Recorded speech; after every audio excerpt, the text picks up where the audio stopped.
तो लीजिए प्यारे विद्यार्थियों, आप सबके लिए कक्षा 11वीं का अर्थशास्त्र विषय का पूरा पेपर लेकर आ चुका हूं।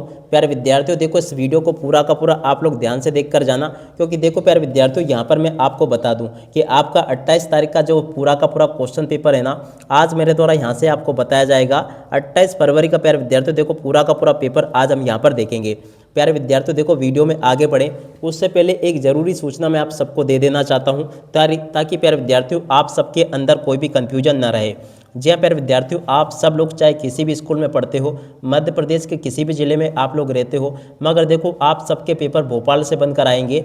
और देखो भोपाल से जो राज्य शिक्षा केंद्र के द्वारा जो पेपर बनाए जा रहे हैं, वो प्यारे विद्यार्थियों देखो अलग अलग जिलों में अलग अलग सेट पेपर प्यारे विद्यार्थियों भेजे जा रहे हैं।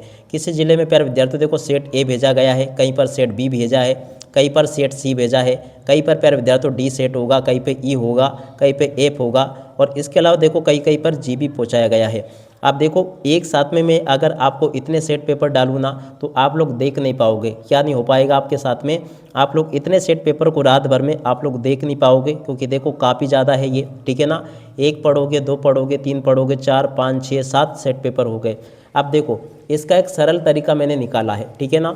आपके जो सभी सेट पेपर है ना, उनको मैंने अच्छे से देख लिया है, और उनमें से प्यारे विद्यार्थियों ऐसे क्वेश्चन मैंने छांटे हैं जो कि सभी सेट पेपर में आने वाले हैं, ठीक है ना। सभी सेट पेपर में प्यारे विद्यार्थियों आप चाहे किसी भी ज़िले में रहते हो, आपके ज़िले में ये क्वेश्चन जरूर आपको देखने को मिलेंगे। और जो 4 सेट पेपर प्यारे विद्यार्थियों मैं आपको बताने वाला हूँ, कुल मिला के बात ये है कि देखो अब इतने सेट पेपर तो ना तो मैं आपको बता पाऊँगा, ना आप लोग देख पाओगे। तो ठीक है, इस प्लान को तो अपन करते हैं कैंसिल, ठीक है।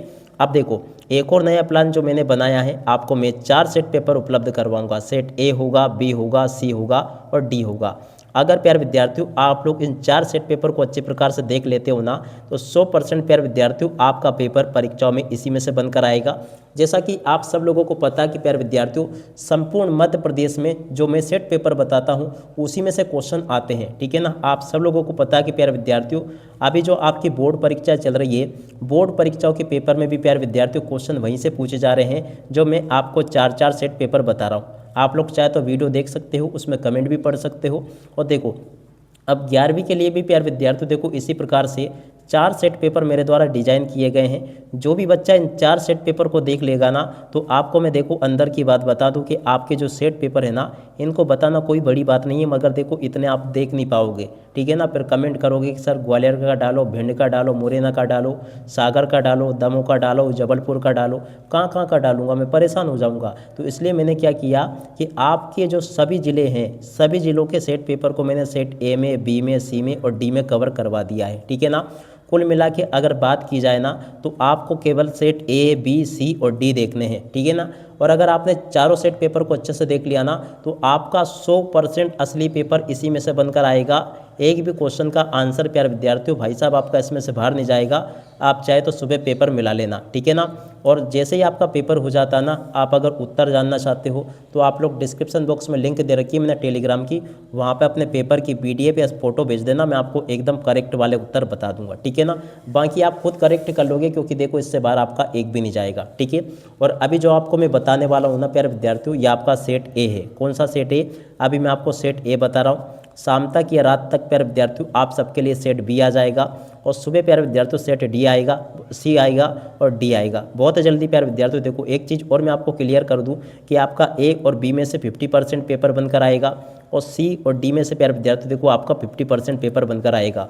अगर आप लोग इन 4 सेट पेपर को अच्छे से देख लेते हो ना, तो एकदम धुरंधर तरीके से आप लोग तैयारी करोगे। बिल्कुल प्यारे विद्यार्थियों आपका एक भी क्वेश्चन का आंसर आपका मिस नहीं होगा।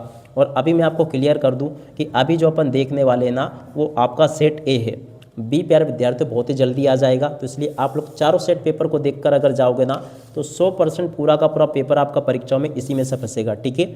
अब देखो प्यारे विद्यार्थियों पहला पेपर है, तो इसलिए मैं आपको थोड़ा सा प्लान समझाने में थोड़ा सा समय ले गया, क्योंकि इसके लिए मैं सॉरी मांगता हूं। मगर देखो आपको थोड़ा सा समझाना भी जरूरी है कि किस प्रकार से आ रही है, नहीं तो फिर बच्चे कमेंट करते हैं कि सर ये नहीं आया, वो नहीं आया। भैया आपको अगर चाहते हो कि पूरा पेपर फंसे ना, तो इसके लिए आपका एक सेट से काम नहीं चलेगा। इसके लिए आपको ए, बी, सी, डी 4 सेट पेपर देखकर जाने पड़ेंगे, ठीक है। और अगर आपने 4 देख लिया ना, तो बिल्कुल पक्का प्यारे बच्चों आप सब लोगों को पता है कि राजेश सर की फौज करेगी मौज। आप सब लोगों को पता है कि बोर्ड परीक्षाओं में जिस प्रकार से मैंने धमाल मचाया ना, उसी प्रकार से अब आपका धमाल अपनी कक्षा 11वीं के परीक्षाओं में होने वाला है, ठीक है। तो देखो इस प्रकार से आप लोग पूरा का पूरा इसको देख लें, जो कि मैंने आपको बताया। इस प्रकार का पूरा पेपर होगा, आप लोग इसको देख जाएं और पूरा का पूरा समझ जाएं इसको। अब चलो मैं आपको पूरा का पूरा पेपर का प्यारे विद्यार्थियों सॉल्यूशन बताता हूं, ताकि प्यारे विद्यार्थियों आप सब लोग अपनी परीक्षा में टॉपर बन सको। 101% प्यारे विद्यार्थियों देखो जैसा पेपर बताऊंगा ना 100% प्यारे विद्यार्थियों वैसा का वैसे क्वेश्चन पेपर आपको परीक्षाओं में देखने को मिलेगा। और अभी जो आपको मैं बताने वाला हूँ ना प्यारे विद्यार्थियों, देखो ये आपका सेट ए है। कौन सा सेट है? सेट ए प्यारे विद्यार्थियों अपन अभी देखेंगे, ठीक है। तो देखो प्यारे विद्यार्थियों सेट ए के दर्शन कर लो जल्दी से, ताकि प्यारे विद्यार्थियों आप सबको ये पूरा अच्छे से समझ में आ सके। 100% प्यारे विद्यार्थियों देखो रियल वाला क्वेश्चन पेपर है, आप लोग इसको अच्छे से देख लो और पूरा याद कर लेना, ठीक है। पहला क्वेश्चन क्या पूछा है? आर्थिक समस्या उत्पन्न होती है क्योंकि। देखो प्यारे विद्यार्थियों आर्थिक समस्या क्यों उत्पन्न होती है? तो प्यारे विद्यार्थियों यहाँ से आप लोग देख लीजिएगा कि आर्थिक समस्या क्यों उत्पन्न होती है। तो देखो मानव की आवश्यकता असीमित है, साधन सीमित है, संसाधनों के वैकल्पिक प्रयोग संभव है और उपरोक्त सभी। देखो प्यारे विद्यार्थियों उपरोक्त सभी इस क्वेश्चन का उत्तर आ जाएगा, ठीक है। अब अगला क्वेश्चन प्यारे विद्यार्थियों अपन पढ़ते हैं, क्या दे रखा है? सभी उत्पादक गतिविधियों का आधार है। देखो प्यारे विद्यार्थियों सभी उत्पादक गतिविधियों का आधार क्या है? उपभोग है, याद रखोगे। अब अगला क्वेश्चन पढ़ते हैं, लॉटरी निकालने के लिए प्रतिचयन का उपयोग किया जाता है। देखो प्यारे विद्यार्थियों कौन से प्रतिचयन का उपयोग किया जाता है? यादृच्छिक प्रतिचयन का उपयोग किया जाता है, याद रखना। अगला क्वेश्चन, किसी वर्ग की ऊपरी सीमा और निचली सीमा के बीच के अंतर को कहते हैं? वर्ग अंतराल प्यारे विद्यार्थियों इसको कहा जाता है, याद रखना। अगला क्वेश्चन, आंकड़ों को तालिका के रूप में प्रस्तुत करने की प्रक्रिया प्यारे विद्यार्थियों क्या कहलाती है? सारणीयन कहलाती है, याद रखना। बहुलक की गणना की जाती है। देखो प्यारे विद्यार्थियों समवन विधि द्वारा, निरीक्षण विधि द्वारा। तो देखो इसका उत्तर आपका आ जाएगा आ तथा। अब इसके बाद में देखो प्यारे विद्यार्थियों रिक्त स्थान पूर्ति आपके पेपर में परीक्षा में इस प्रकार से पूछी जाएगी। आप लोग प्यारे विद्यार्थियों देखो यहाँ से रिक्त स्थान पूर्ति को भी अच्छी प्रकार से देखकर जाना, ताकि प्यारे विद्यार्थियों आप सबको रिक्त स्थान वगैरह अच्छे से समझ में आ सके। पहला क्वेश्चन पूछा है, कल्पित माध्य को द्वारा व्यक्त किया जाता है, ए के द्वारा व्यक्त किया जाता है। श्रृंखला में सबसे अधिक बार आता है, बहुलक आता है। अगला क्वेश्चन, माध्यिका की गणना के लिए मानों को प्यारे विद्यार्थियों देखो दोनों में से किसी भी एक क्रम में रखना होता है।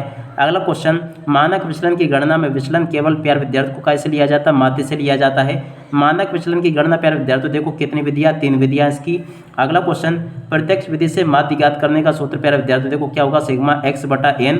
और अब अगला क्वेश्चन, आर्थिक बैरोमीटर होते हैं। देखो प्यारे विद्यार्थियों सूचकांक या निर्देशांक आर्थिक बैरोमीटर होते हैं। यहाँ पर कभी कभी सूचकांक लिखा आता है, कभी कभी प्यारे विद्यार्थियों यहाँ पर आपका निर्देशांक लिखा आता है, ठीक है। आपको बिल्कुल भी प्यारे विद्यार्थियों डरने की जरूरत नहीं है। जैसा पेपर में आपको बताऊंगा ना 100% प्यारे विद्यार्थियों आपका पेपर परीक्षा में ऐसा का ऐसे ही आएगा, ठीक है।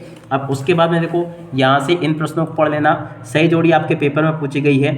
शेष संबंध गुणांक किस स्थित होता है? देखो प्यारे विद्यार्थियों -1 और +1 के बीच में होता है। आधार वर्ष होता है। देखो प्यारे विद्यार्थियों आधार वर्ष तुलना वर्ष होता है। अगला क्वेश्चन, निम्न स्तरीय से संबंध की जोड़ी प्यारे विद्यार्थियों देखो +0 पॉइंट इससे मिल जाएगी। योजना आयोग का गठन की जोड़ी प्यारे विद्यार्थियों देखो 1950 से मिल जाएगी। भारतीय अर्थव्यवस्था की जोड़ी प्यारे विद्यार्थियों देखो मिश्रित अर्थव्यवस्था है। पहली जनगणना की जोड़ी प्यारे विद्यार्थियों देखो 1881 में हुई थी। इस प्रकार से आप लोग पूरा का पूरा प्यारे विद्यार्थियों यहाँ से देख लो और पूरा का पूरा पेपर को समझ लो। और उसके बाद में देखो यहाँ पर आपके पेपर में एक वाक्य में उत्तर पूछे गए हैं, तो ठीक है आप लोग यहाँ से एक वाक्य में उत्तर को भी देख लेना। भारतीय नियोजन का वस्तुकार किसे माना जाता है? पीसी मालानोबिस को, ठीक है। और अब अगला क्वेश्चन, विश्व व्यापार संगठन की स्थापना कब हुई? 1995 में हुई। गेट का पूरा नाम क्या प्यारे विद्यार्थियों? व्यापार और सीमा सुरक्षा संधि। और अब अगला क्वेश्चन, जीएसटी कब पेश किया गया? 1 जुलाई 2017 को पेश किया गया। भारत में बेरोजगारी का एक कारण है देखो प्यारे विद्यार्थियों जनसंख्या वृद्धि। और क्षेत्रीय ग्रामीण बैंक का मुख्य उद्देश्य है ग्रामीण शाखा आवश्यकताओं की पूर्ति करना। और भौतिक पूंजी का एक उदाहरण है देखो प्यारे विद्यार्थियों अचल संपत्ति, ठीक है। तो ऐसे प्यारे विद्यार्थियों आप लोग यहाँ तक के इन क्वेश्चन के उत्तरों को याद कर लो, जैसा कि मैंने आपको बताया। अब उसके बाद में चलो मैं आपको आगे क्वेश्चन बता देता हूँ कि आगे आपके पेपर में क्वेश्चन किस प्रकार से पूछे जाएंगे। यहाँ पर आपके पेपर में सत्य सत्य पूछे गए हैं। पहला क्वेश्चन पूछा है, द्वितीयक क्षेत्रक में निर्माण उद्योग शामिल है, सत्य होगा। विश्व के लोहा अयस्क भंडार का लगभग 80% अकेले भारत में, असत्य होगा। धारणी विकास पर्यावरण के संरक्षण का पर्याय, सत्य होगा। ग्लोबल वार्मिंग का प्रभाव समुद्र के स्तर में वृद्धि करना है, सत्य होगा। चीन में ग्रेट लीप फॉरवर्ड अभियान 1999 में प्रारंभ हुआ, असत्य होगा। भारत में 1990 में आर्थिक सुधारों की शुरुआत हुई, असत्य होगा, ठीक है। तो इन क्वेश्चन के उत्तरों को प्यारे विद्यार्थियों आप लोग अच्छे से देख लें और इसको प्यारे विद्यार्थियों अच्छे प्रकार से समझ लें, ताकि प्यारे विद्यार्थियों आप सबको यहाँ तक के सभी क्वेश्चन और इन क्वेश्चन के उत्तर प्यारे विद्यार्थियों अच्छे प्रकार से समझ में आ सके। तो देखो यहाँ तक के सभी क्वेश्चन के उत्तर प्यारे विद्यार्थियों आपको मैंने बता दिए। अब चलो मैं आपको आगे के क्वेश्चन के उत्तर बताता हूँ। यहाँ पर क्वेश्चन पूछा है, अर्थशास्त्र क्या है? तो देखो प्यारे विद्यार्थियों क्वेश्चन 100% आपके पेपर में आएगा। यहाँ से आप लोग इस क्वेश्चन के उत्तर को देख लो और उसके अथवा वाले क्वेश्चन के उत्तर को प्यारे विद्यार्थियों देखो यहाँ से याद कर लो, ठीक है। अब अगला क्वेश्चन पूछा है चित्र में प्रदर्शन की 2 सीमाएं आपको लिखनी है। तो देखो प्यारे विद्यार्थियों चित्र में प्रदर्शन की 2 सीमाएं यहाँ से देख लेना। 100% आपके पेपर में आने वाले क्वेश्चन में आपको बता रहा हूँ। उसके अथवा में क्वेश्चन पूछा एक अच्छी प्रश्नावली की 2 विशेषताएं। तो देखो इस क्वेश्चन के उत्तर को भी याद करके जाना। 100% प्यारे विद्यार्थियों आपके पेपर में क्वेश्चन फंसेगा, ठीक है। और अब अगला क्वेश्चन पढ़ते हैं, क्या दे रखा है, प्राथमिक आंकड़ों की कोई 2 विशेषता आपको बतानी है। देखो प्यारे विद्यार्थियों प्राथमिक आंकड़ों की 2 विशेषता यहाँ से देख लेना। अच्छे प्रतिदर्श की 2 विशेषताएं प्यारे विद्यार्थियों आपको यहाँ से देख लेनी है, ये भी मैंने आपको बता दिया, ठीक है। जैसे क्वेश्चन प्यारे विद्यार्थियों आपको मैं बता रहा हूँ ना, ठीक, ऐसे के ऐसे क्वेश्चन आपके पेपर में परीक्षा में आपसे पूछे जाएंगे। माध्य किसे कहते हैं, तो देखो प्यारे विद्यार्थियों माध्य किसे कहते हैं, इस क्वेश्चन के उत्तर को यहाँ से देख लो। माध्यिका का अर्थ प्यारे विद्यार्थियों देखो यहाँ से देख लो। इस प्रकार से क्वेश्चन प्यारे विद्यार्थियों आपके पेपर में परीक्षा में पूछे जाएंगे, जैसे कि आपको मैं बता रहा हूँ। एक भी क्वेश्चन का आंसर प्यारे विद्यार्थियों देखो यहाँ से आपका मिस नहीं होगा अगर आपने इन क्वेश्चन आंसर को अच्छी प्रकार से पढ़ लिया तो। अब देखो प्यारे विद्यार्थियों आगे आपको 10वां क्वेश्चन दे रखा है। तो देखो 10वें के उत्तर को यहाँ से देख लो जल्दी से। ये लिखा 10वां और 10वें का अथवा, ठीक है। और उसके बाद में देखो ये 11वां। तो देखो 11वें का उत्तर ये रहा आपका और 11वें के अथवा वाले क्वेश्चन का उत्तर ये रहा, ठीक है। और उसके बाद में देखो प्यारे विद्यार्थियों 12वां क्वेश्चन ये रहा आपका। तो देखो 12वें के उत्तर को यहाँ से देख लो और इसके अथवा वाले क्वेश्चन के उत्तर को प्यारे विद्यार्थियों देखो यहाँ से देख लो, ठीक है। क्योंकि देखो समय बहुत ही कम बचा है, ऐसे में आप सब लोग इसको पूरा याद कर लो। किसानों ने ऋण की आवश्यकता क्यों है, इस क्वेश्चन के उत्तर को प्यारे विद्यार्थियों देखो यहाँ से देख लो, ये लिखा है। उसके बाद वाले क्वेश्चन के उत्तर को यहाँ से देख लो, ठीक है। 14वें क्वेश्चन के उत्तर को प्यारे विद्यार्थियों देखो यहाँ से देख लो, ये भी मैंने बता दिया। रोजगार का अर्थ लिखिए। तो देखो प्यारे विद्यार्थियों रोजगार के अर्थ को यहाँ से देखकर लिख दो, ये भी मैंने आपको बता दिया पूरा, ठीक है। यहाँ तक कि प्यारे विद्यार्थियों सभी के सभी क्वेश्चन के उत्तर मैंने आपको बता दिए, ठीक है। और अब अगले क्वेश्चन के उत्तर को प्यारे विद्यार्थियों देखो यहाँ से देख लेना आपको, ये भी मैंने आपको बता दिया। और उसके बाद में चलो अपन आगे बढ़ते हैं, अगले क्वेश्चन के आंसर को पढ़ लेते हैं। तो देखो प्यारे विद्यार्थियों आगे आपके पेपर में क्वेश्चन ये पूछा गया पर्यावरण के 3 कार्य आपको बताने। देखो प्यारे विद्यार्थियों इस क्वेश्चन के उत्तर को आप लोग देख लेना। 17वें के उत्तर को यहाँ से देख लेना है कौन सा 18वां क्वेश्चन है, ठीक है। तो चलो मैं आपको आगे क्वेश्चन के उत्तर बताता हूँ। देखो 18वें क्वेश्चन के उत्तर को आप लोग यहाँ से देख कर लिख देना। उसके अथवा वाले क्वेश्चन का उत्तर प्यारे विद्यार्थियों देखो यहाँ से देख कर लिख दो। और अब अगला क्वेश्चन पढ़ते हैं, क्या दे रखा है 19वां द ग्रेट लीप फॉरवर्ड अभियान की व्याख्या आपको करनी है। तो देखो ग्रेट लीप फॉरवर्ड अभियान की व्याख्या यहाँ से कर लेना, ये भी प्यारे विद्यार्थियों आपको मैंने बता दिया। भारतीय अर्थव्यवस्था की 3 विशेषता आपको बतानी है। तो देखो प्यारे विद्यार्थियों इस क्वेश्चन के उत्तर को भी देख कर जाना। अब अगला क्वेश्चन प्यारे विद्यार्थियों आपके पेपर में पूछा है माध्यिका के 4 गुण आपको बताने। तो देखो माध्यिका के 4 गुण यहाँ से देख लेना। अच्छे औसत की प्यारे विद्यार्थियों देखो 4 विशेषता यहाँ से देख कर जाना, ये भी आपके पेपर में आएगा। सूचकांकों का कोई 4 महत्व प्यारे विद्यार्थियों आपको बताने, ये भी आपके पेपर में आएगा। और उसके बाद में देखो से संबंध के प्रकारों को समझाइए, इस क्वेश्चन के उत्तर को यहाँ से देख लो। ये प्यारे विद्यार्थियों देखो पूरा का पूरा मैंने आपको बता दिया। 23वें क्वेश्चन का उत्तर प्यारे विद्यार्थियों देखो यहाँ तक का मैंने आपको बता दिया, ठीक है। और उसके बाद में जो आगे क्वेश्चन पूछे हैं इन क्वेश्चन के उत्तरों को प्यारे विद्यार्थियों आप लोग अच्छे प्रकार से देख लो इसको और पूरा का पूरा समझ लो। वैश्वीकरण की अवधारणा को प्यारे विद्यार्थियों इस प्रकार से आपको समझाना है। और अब अगले क्वेश्चन के उत्तर को प्यारे विद्यार्थियों देखो यहाँ से आपको बताना है, ठीक है। तो देख सकते हैं प्यारे विद्यार्थियों यहाँ तक के सभी क्वेश्चन मैंने आपको बता दिए। पूरा का पूरा पेपर कवर कर लो और बहुत ही जल्दी प्यारे विद्यार्थियों देखो अब आपका सेट बी आ जाएगा। सेट बी को कवर कर लेना, सी को कर लेना, डी को कर लेना। आप चाहे किसी भी जिले में लेते हो, चारों सेट पेपर में से प्यारे विद्यार्थियों 100% पूरा का पूरा पेपर फंसेगा आपका। अब इसी के साथ में इस वीडियो को यहीं पर पूरा करते हैं। नमस्कार, जय हिंद, जय भारत।